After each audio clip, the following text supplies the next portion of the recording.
मृत्यु एक अटल सत्य है। जो भी जन्मा है उसे एक दिन मरना ही है। लेकिन मौत एक ऐसा विषय है जिसके बारे में कम ही लोग बात करना चाहते हैं। हालांकि हम सब ने एक विधि जरूर देखी होगी, लेकिन उसके बारे में जानकारी कम ही लोगों को होती है।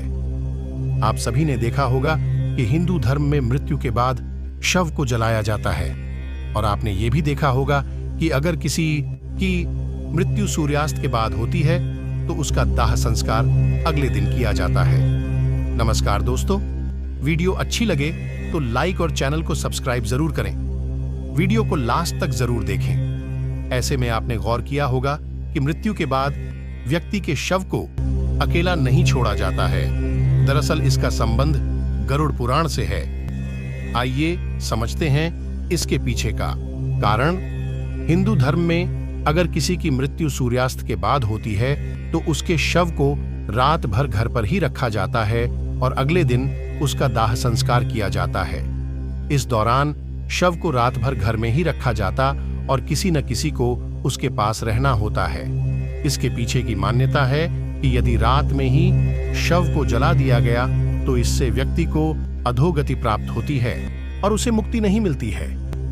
ऐसी आत्मा असुर, दानव या पिशाच की योनि में जन्म लेती है। यदि किसी व्यक्ति की मृत्यु पंचक काल में होती है तो पंचक काल में शव को नहीं जलाया जा सकता।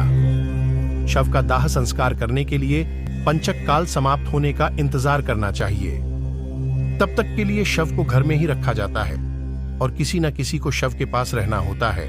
गरुड़ पुराण सहित कई धार्मिक ग्रंथों में इस बात का वर्णन किया गया है कि यदि पंचक में किसी की मृत्यु हो जाए तो उसके साथ उसी के कुल खानदान में 5 अन्य लोगों की मौत भी हो जाती है।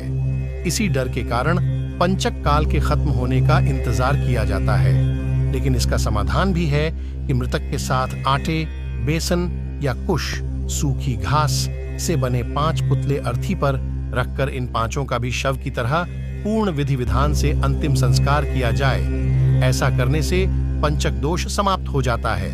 हिंदू धर्म में मान्यता है कि व्यक्ति का अंतिम संस्कार उसके बेटे द्वारा ही किया जाए। ऐसी स्थिति में अगर किसी का बेटा या बेटी कहीं दूर रहता है तो उसका इंतजार किया जाता है और शव को घर पर ही रखा जाता है। कहते हैं कि बेटे या बेटी के हाथों ही दाह संस्कार होने पर मृतक आत्मा को शांति मिलती है, अन्यथा वह भटकता रहता है। मृत शरीर को अकेले नहीं छोड़ने का सबसे बड़ा कारण यह है कि अगर शव को अकेला छोड़ दिया जाए तो हो सकता है कुत्ते, बिल्ली जैसे जानवर उसे नोच खाएं, और गरुड़ पुराण की माने तो ऐसे में मृत आत्मा को भी यमलोक के मार्ग में ऐसी ही यातनाएं सहनी पड़ती हैं। इसके अलावा यह भी माना जाता है कि अगर शव को अकेला छोड़ दिया जाए तो उससे बदबू आने लगती है। ऐसे में यह जरूरी है कि वहां कोई ना कोई व्यक्ति बैठा रहे और धूप या अगरबत्ती शव के चारों तरफ लगातार जलती रहे ताकि शव से आने वाली दुर्गंध चारों ओर ना फैले। इसके अलावा शव को अकेला इसलिए भी नहीं छोड़ा जाता क्योंकि माना जाता है कि मरे हुए आदमी की आत्मा वहीं पर भटकती रहती है और अपने परिजनों को देखती रहती है। ऐसे में कहा जाता है कि इंसान की मौत के बाद शरीर आत्मा से खाली हो जाता है, जिस वजह से उस मृत शरीर में कोई बुरी आत्मा का साया अपना अधिकार जमा सकता है। यही वजह है कि रात में शव को अकेले नहीं छोड़ा जाता है और कोई ना कोई इसकी रखवाली करता रहता है।